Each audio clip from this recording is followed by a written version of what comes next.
Welcome to சொடக்கு சமையல். இன்றைக்கி நாம் ரொம்ப சிம்பிளாக எண்ணெய் கத்திரிக்காய் குழம்பு எப்படி செய்கிறதுன்னு பார்க்க போகிறோம்.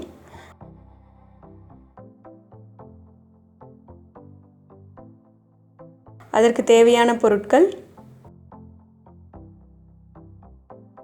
எண்ணெய் கத்திரிக்காய்க்கு ஃபஸ்ட்டு இந்த மாதிரி காம்போட முழு கத்திரிக்காவை எடுத்து எக்ஸ் மாதிரி நல்லா ஆழமாக வெட்டி விட்டுக்கோங்க. ஒரு மண்பானையில் 3 ஸ்பூன் அளவுக்கு நல்லெண்ணெய் விட்டுக்கோங்க. இப்போது வெட்டி வச்சுருக்கிற இந்த கத்திரிக்காவை சேர்த்துடலாம்.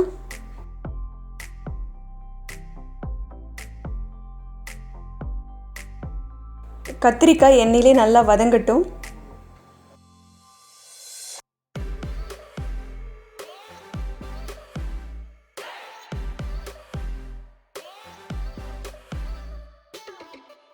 பாருங்க, கத்திரிக்காயோட கலர் மாறிடுச்சு.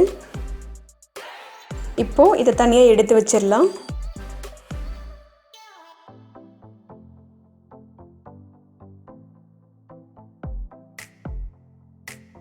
அதே மண்பானையில் இன்னொரு 3 ஸ்பூன் அளவுக்கு எண்ணெய் விட்டுக்கோங்க. 1 ஸ்பூன் கடுகு உளுத்தம் பருப்பு போட்டுக்கோங்க. 1/2 ஸ்பூன் வெந்தயம் போட்டுக்கோங்க. ஒரு 1/4 ஸ்பூன் அளவுக்கு பெருங்காயம் சேர்த்துக்கோங்க. ஒரு 15 பூண்டு பல் சேர்த்துக்கோங்க. 3 காஞ்ச மிளகாய் போட்டுக்கோங்க. கருவேப்பிலை சிறிதளவு தூவி லைட்டாக வதக்கி விட்டுக்கோங்க.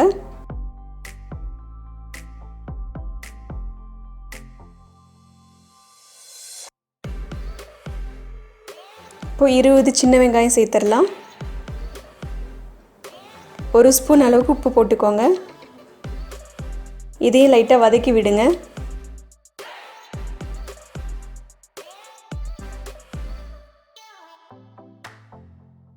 வெங்காயம் ஓரளவு வதங்கினதும் அரைச்சி வச்சிருக்கிற 2 தக்காளி உள்ளார சேர்த்துடலாம்.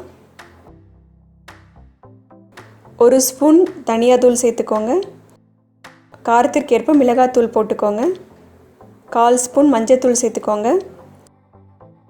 இதை ஒரு முறை நல்லா கலந்து விட்டுருங்க.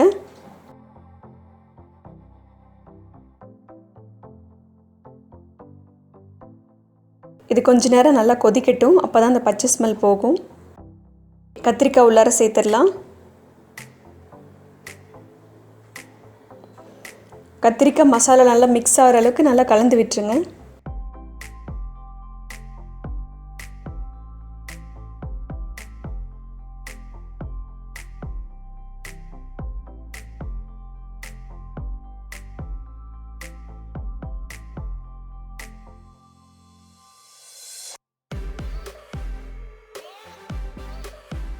இப்போ கரைச்சி வச்சிருக்கிற 1 கப் புளி கரைசலை சேர்த்துடலாம்.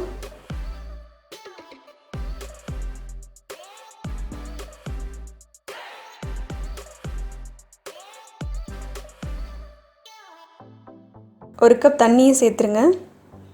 இதை ஒரு முறை நல்லா கலந்து விட்டுருங்க. எண்ணெய் கத்திரிக்காய்க்கு எப்போவுமே பிஞ்சு கத்திரிக்காயில் செய்தால் தான் ரொம்ப டேஸ்ட்டாகவும் இருக்கும். மசாலா உள்ளார நல்லா இறங்கும். அதில் எப்போவுமே எண்ணெய் கத்திரிக்காய் பிஞ்சு கத்திரிக்காயில் செய்யுங்க. இது ஒரு 5 நிமிஷம் கொதிக்கட்டும். அரைச்சி வச்சிருக்கிற தேங்காய் பால் 1 கப் சேர்த்துடலாம்.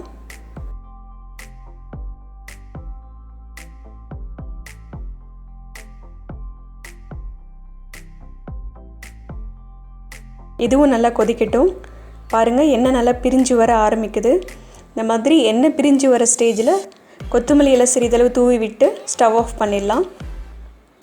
சூப்பரான எண்ணெய் கத்திரிக்காய் குழம்பு ரெடி ஆகிடுச்சு. இதை நீங்களும் ட்ரை பண்ணி பாருங்கள். இந்த வீடியோ உங்களுக்கு பிடிச்சிருந்ததுன்னா லைக் பண்ணுங்கள், ஷேர் பண்ணுங்கள். சொடக்கு சமையலுக்கு சப்ஸ்கிரைப் பண்ணுங்கள்.